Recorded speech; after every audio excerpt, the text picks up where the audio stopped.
সবাইকে সাথে করে নিয়ে এসে পৌঁছালেন কোথায়? পূর্বস্থলীতে। নানা গ্রামে ঘুরি করা আইলা পূর্বস্থলে, নানা গ্রামে ঘুরি করা আইলা পূর্বস্থলে।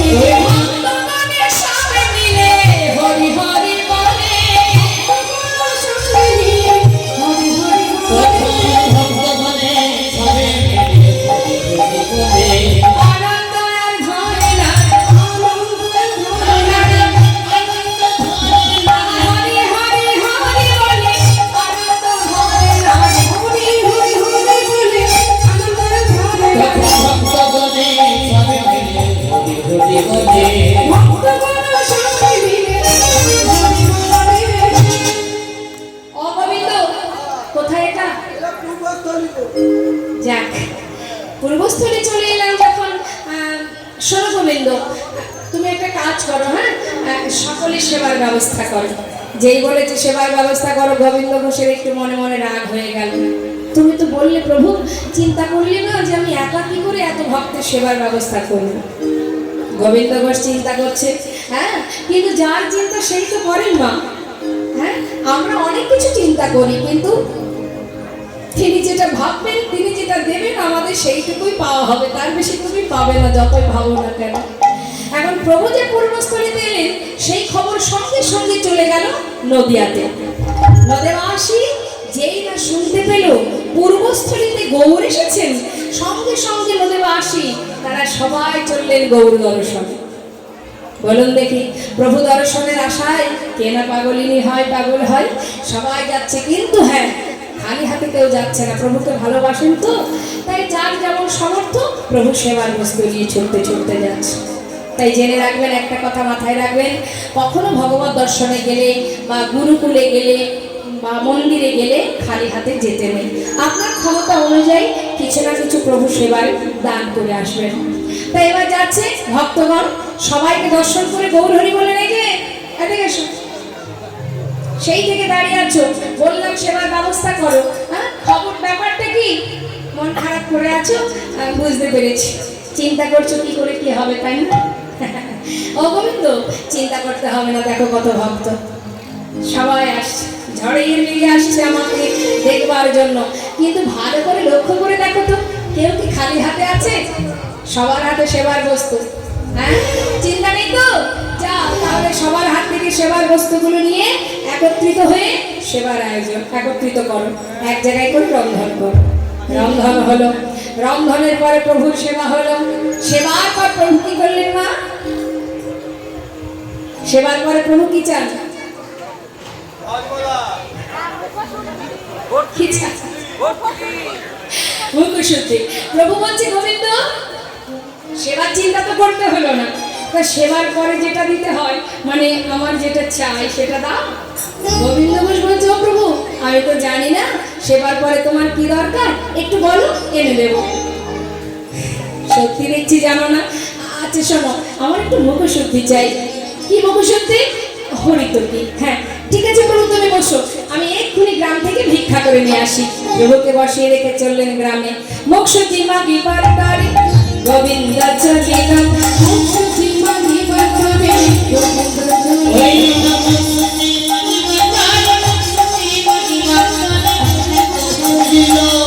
মুখশুদ্ধি দাও না মোরে, মুখশুদ্ধি দাও না মোরে, মুখশুদ্ধি দাও না মোরে, মুখশুদ্ধি দাও না মোরে। গৌর হরির সেবার তবে মুখশুদ্ধি দাও না মোরে,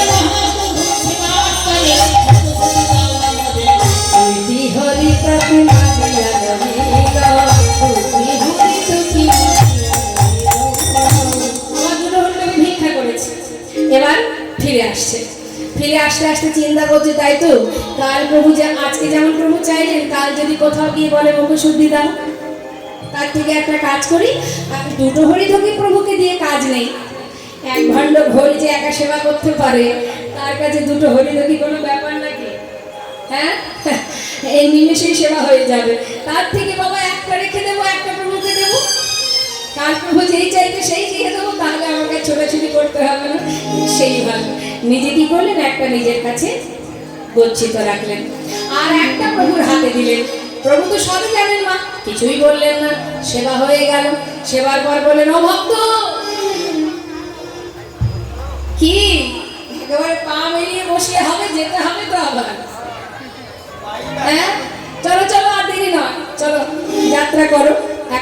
পথ যেতে হবে। কি করেছে ভক্তগণকে নিয়ে মনের আনন্দে আবার যাত্রা করলেন। পর দিবসেতে প্রভু অগ্রদীপে আইলা, দিবসেতে প্রভু অগ্রদীপে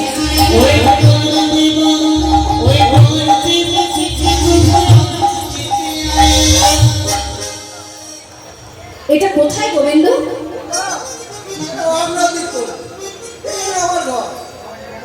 আচ্ছা আচ্ছা, এখানেই তোমার ঘর। মনে মনে প্রভু চিন্তা করলেন, গোবিন্দ এবার তো তোমাকে তোমার ঘরে রেখে আমাকে বিদায় নিতে হবে, আমি তো আর তোমার সঙ্গ করব না। তাই তিনি কি করলেন, গোবিন্দ ঘোষকে বুঝতে দিলেন না। গোবিন্দ যাক, সেবার আয়োজন করো। যেই না আয়োজন হলো, সবার আগে প্রভুর সেবা হলো। সেবার পর কি করলেন গৌরহরি, ঠিক আগের দিনের মতো করে মুখ শুদ্ধি লাগি প্রভু ঘরে বাড়াইলা, শুদ্ধি লাগি প্রভু ঘরে বাড়াইলা, মুখ শুদ্ধি নাম নামরে, মুখ শুদ্ধি নাম নামরে, মুখ শুদ্ধি নাম নামরে, ভজনের অবশেষে মুখ শুদ্ধি নাম নামরে, ভজনের অবশেষে মুখ শুদ্ধি নাম নামরে,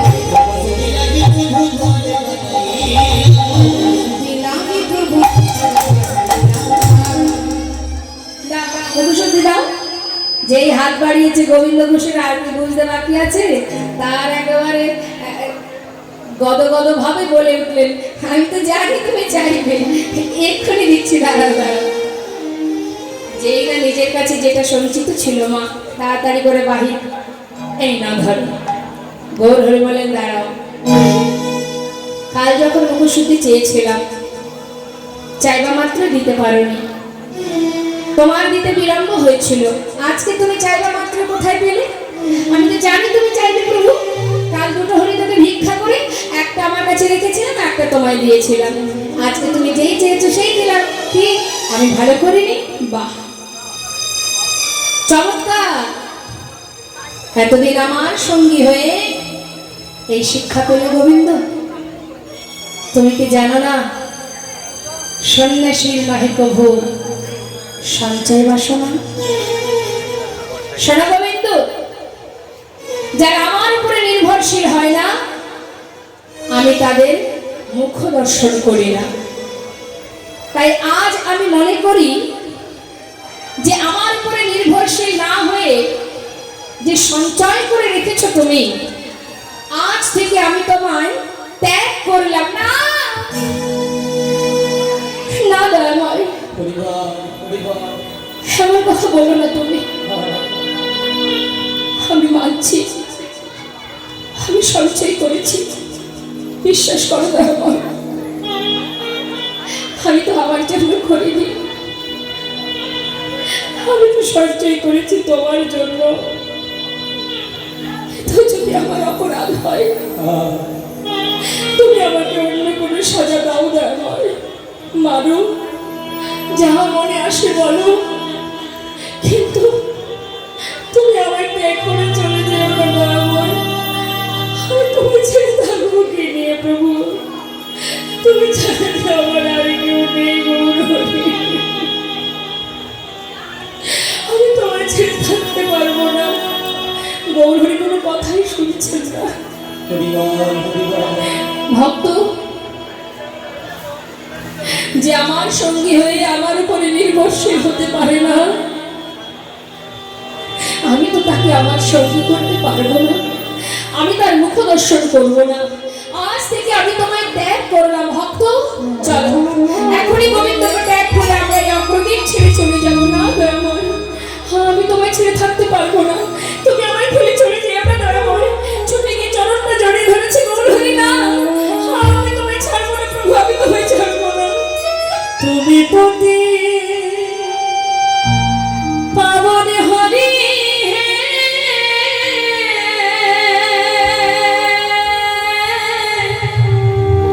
তুমি যেও না চলে, কৃপা করে দয়াল হরি,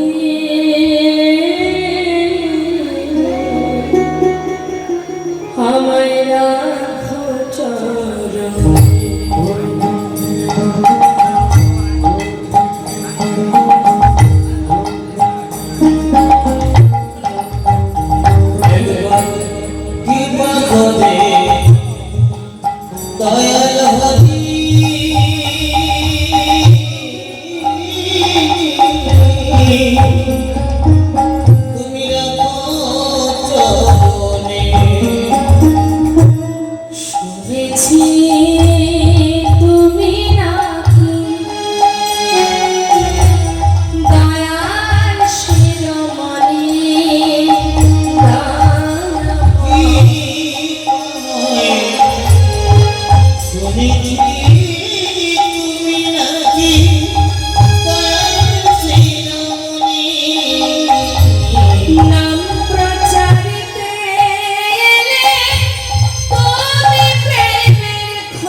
স্বর্ণদ্বীপের মাটিতে দাঁড়িয়ে আজ আমি তোমার সামনে প্রতিজ্ঞা করলাম, আমি চাই না প্রভু তোমার সঙ্গে হতে, চাই না, চলে যাও, চলে যাও। তবে তুমি শুনে যাও, কি মনে করেছো তুমি? তুমি চলে গেলে আমি ভালো থাকবো না, আমি সুখে থাকবো না? ভুল ভেবেছো, তুমি ভুল ভেবেছো। হ্যাঁ প্রভু, তুমি ভুল ভেবেছো। তুমি চলে গেলে না অনেক সুখে থাকবো,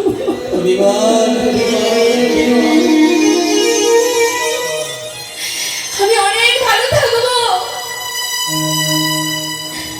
শুধু তুমি আমার একটা কথা শুনে যাও, একটা হরিতকি সঞ্চয়ের জন্য যখন তুমি আমাকে ফেলে চলে যাচ্ছ,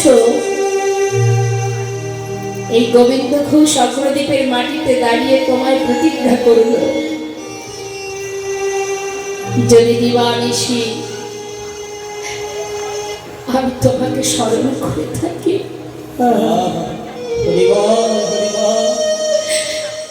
যদি সদা সর্বদাই আমি তোমায় ডেকে থাকি, যদি আমার বলতে সর্বস্ব আমি তোমার চরণে সঁপে দিয়ে থাকি, আর চলে যাচ্ছ, চাই না তোমার সঙ্গী হতে। এক পক্ষ কাল, এক পক্ষ 15 দিনে হয় মা, চলে যাও, তবে তোমাকে আবার ফিরে আসতে হবে এক পক্ষ কালের মধ্যে। চলে যাও, তবে চলে যাও। চলে গেল, ঘোড়াই ঘোরাঘুরি দিয়ে কাজ। শুধু আমার কষ্টে দুঃখের কথাগুলো শুনে গেলে, একবারও আমার অন্তরটা তুমি বুঝতে চাইলে না দয়াময়। যা কিছু বলেছি সে তো শুধু মুখের কথা, একটা হরিতকির কারণে কেন তুমি আমায় ত্যাগ করে চলে গেলে দয়াময়? ধোলাই গড়াগড়ি দিয়ে কাজ। অগ্রদীপবাসী দেখে চিনতে পারলেন, আরে এ তো আমাদের পাড়ার ছেলে, পথের ধারে কাঁদছে, চল সবাই মিলে ওকে ধরে ওর ঘরে পৌঁছে দিয়ে আসি। সবাই মিলে ধরাধরি করে নিজের তার ঘরে পৌঁছে দিল। কিন্তু যে জন এতদিন গৌরহরির সঙ্গে থেকেছে, একসাথে চলেছে, একসঙ্গে সময় কাটিয়েছে, সে কি করে একা একা ঘরের মধ্যে তার দিন কাটবে? পারছে না। এক একটা দিন যাচ্ছে, তার কাছে যেন মনে হয় এক এক জনম চলে যায়। কিছুতেই সময় কাটে না, ভালো লাগে না। প্রভু গো, আর কি তোমার দেখা পাবো না? দেখতে দেখতে একদিনে, 2 দিন, 3 দিনে হতে হতে মা 13 দিন হয়ে গেল। পারছে না, আর নিজেকে কোন রকমে ধরে রাখতে পারছে না। 15 দিন হলো না, 13 দিন হতে না হতে এই গোবিন্দ ঘোষ দেখলেন প্রভু তো এলেন না। এই প্রাণ কার জন্য বাঁচিয়ে রাখবো? কথায় আছে, যার কেউ নেই তার ভগবান আছে। কিন্তু সেই ভগবানের চরণেও যদি আমি বিতাড়িত হই, তাহলে আর কি জন্য বেঁচে থাকবো জগতে? গঙ্গার জলে নিজেকে বিসর্জন করে দেওয়াই শ্রেয়। যাচ্ছে হরি হে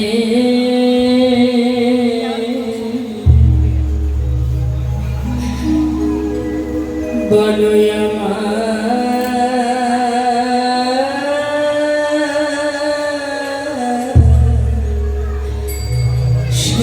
সেদিন কবে হবে তোমার আশার আশে আমি আছি বসে। বলো বলো কবে চরণ দেবে দয়াময়, সেদিন কবে হবে। এই ভবের মাঝে আসা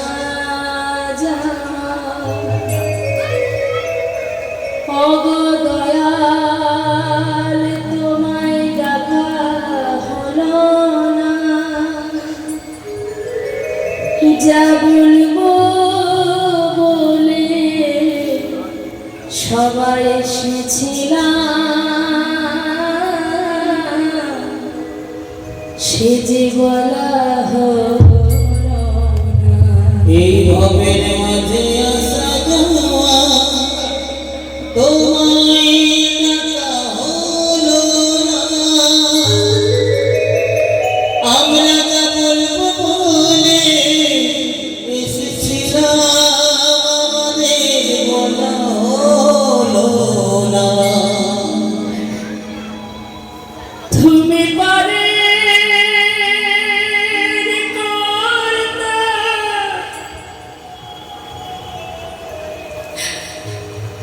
আমরা শুনি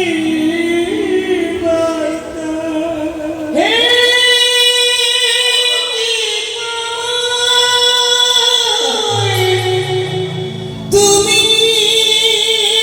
করুণাময়, তুমি পারে করতা, আমি শুনি বার্তা। ও হে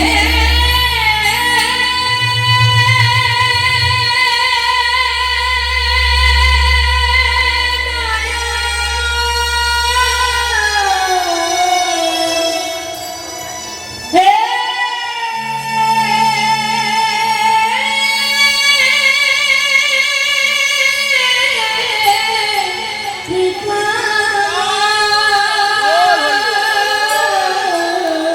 তুমি পারে করতা, আমি শুনিবার না। তুমি তো পারে কান্ডারি, না হয় তোমায় ভালোবাসতে পারলাম না, না হয় তোমায় চিনতে পারলাম না, তোমাকে ডাকতে পারলাম না। হে পারের মাঝে, পারের কান্ডারি, পারে দাঁড়িয়ে আছো, বলো না গো প্রভু, কবে আমাদের পার করবে ভবসাগরে, মায়ার সংসারে, এই ভবসিন্ধু অথই সাগরে হাবুডুবু খাচ্ছি আমরা।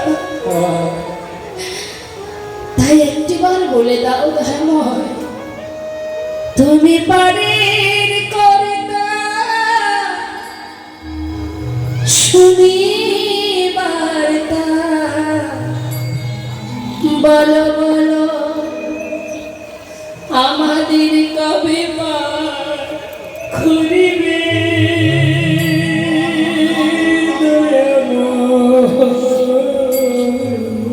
বলো বলো নিতাই গৌর হরি বল। সেদিন কবে বা হবে, সেদিন কবে বা হবে। ভক্ত গোবিন্দ ঘোষ প্রভুর চরণ স্মরণ করতে করতে জলে নামছে, করুণাময় অন্তরে যাবে, ভক্তকে রক্ষা করাই যে তার যুগে যুগে আসা। তিনি রামকেলি থেকে একটা কষ্টি পাথর জলে ভাসিয়ে দিয়েছে, সেই পাথরটা অপরদ্বীপের ঘাটে এসে দাঁড়িয়ে আছে। যতবার জলের মধ্যে গোবিন্দ এগিয়ে যাচ্ছে প্রাণ ত্যাগ করার জন্য, ততবার পাথরটা এসে তার গায়ে এসে ধাক্কা লাগছে। গোবিন্দ ঘোষ বিরক্ত হয়ে সেই পাথরটা হাতে করে ঠেলে দিচ্ছে। হঠাৎ দৈববাণী, ফিরে যাও, নিজেকে বিসর্জন করো না, ঘরে ফিরে যাও গোবিন্দ, এমন করে নিজেকে বিসর্জন করো না। দৈববাণী শুনে চারিদিকে তাকিয়ে কাউকে দেখতে না পেয়ে তার আর মরা হলো না। দৈববাণী শুনে যতবার জলে নেমে যাচ্ছে ততবার দৈববাণী, নিজেকে বিসর্জন করো না, ঘরে ফিরে যাও, মরা হলো না। মা চলে গেল নিজের ঘরে। আর এদিকে